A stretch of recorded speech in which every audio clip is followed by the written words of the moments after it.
What's up, people? Welcome back. Today's day 4. All right, quattro, quat, all that good stuff. Anywho, today we are talking about the fact that it is not cheap to start a spice brand, right? And the reason I say that is because if you don't know where to look, if you don't know where to go or what to do, it can be very expensive. But because you're watching this video and because you follow me, I will show you how to do this so it's not breaking the bank.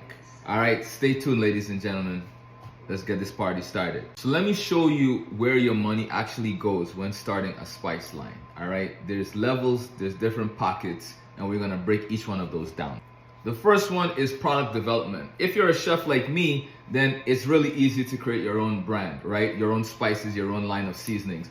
But if you are not and you're just kind of guessing, or you're just kind of coming up with things, then that is where it gets expensive, because you have to now test all of these flavors. And if you don't find the right company to do the creation for you, then you're running into even more money that you're spending, right? So you want to pay attention to the companies that you work with, what's their minimum, what's their cost to create a mix for you and send you that sample for you to try it. And then if you have to make corrections for that sample, are they going to charge you again for a new sample? Are they going to rework it? Like, how many tweaks do you get per payment for each sample that you get? And with product development, that can range anywhere from $0 to $1,000, right? It just really depends. And I'm serious, like, every co-packer, every private label company is different, and minimums range from 12 SKUs to 5,000 SKUs to 10,000 SKUs. So you really need to pay attention on who you work with and how you're finding these resources, right? Number 2, I would say, is manufacturing and inventory, right? A lot of people will spend money on inventory because they fall into a situation where the company that they decided to go with just told them that for them to work with you, you need to buy 500 SKUs, 500 pieces of spices per SKU. So let's say you have 3 flavors that you wanted to do.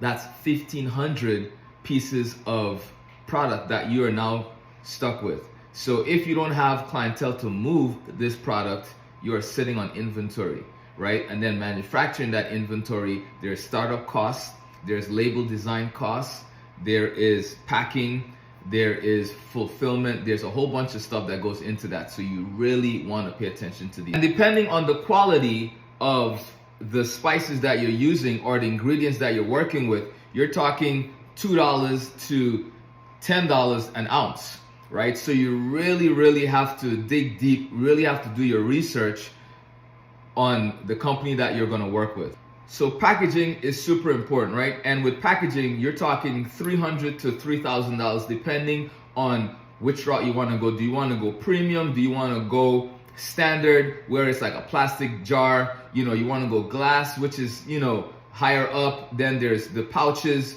It really just depends on your resources and your capital, all right? And then depending on the private label or the co-packer you go with, you will either have to supply them with the containers or they supply them to you. Either way, it's going to cost you if you're getting your containers from a third party and then having to ship it to them and then having them fill it as well. So there's another doozy, right? There's shipping and logistics, super important. Right now for me, because of how busy I am and the different aspects that I do throughout my life, in terms of I'm running 3 businesses with my wife, I consult, I have a hair company, etc. Like, I don't have time to be shipping anything myself. I don't have time to be fulfilling orders. So setting up a fulfillment center is something that will cost you as well. So you have to think about, depending on how big your inventory is, there you have to pay for storage of that inventory, and then you have to pay packing fee, you have to pay for fulfillment of that, you have to pay for the shipping labels, and then the process of getting that whole system taken care of, right? So those are all prices you have to pay for, and depending on the company, it could be very expensive or it could be cheap, right? Then if you don't want to go that route, you can ship and fulfill yourself, but that doesn't make sense if you have multiple things that you're doing, right? But if your only business, your only job is the spices, and that's all you're doing, then maybe you have time, but maybe you don't want to be going to the supermarket, you don't want to be going to the post office every single day to ship as orders come in, one order here, two orders there, however way that fulfillment looks like. You need to think about if it's something that you're willing to do, running to the post office every day to ship or using a fulfillment center. Of course, there's a charge for that, but you need to weigh the pros and cons of doing that. Last but not least, it's marketing, right? Marketing, super important. And marketing can look a bunch of different ways. It could be you working with influencers, which can cost you, you doing content yourself, or you running ads. All right, those are the three ways that you can do marketing. Obviously, one of them is completely free, and that's you doing content yourself, but that's limited to your following and how often you're going live, how often you're creating content, and how often you're posting, and how many channels you're posting.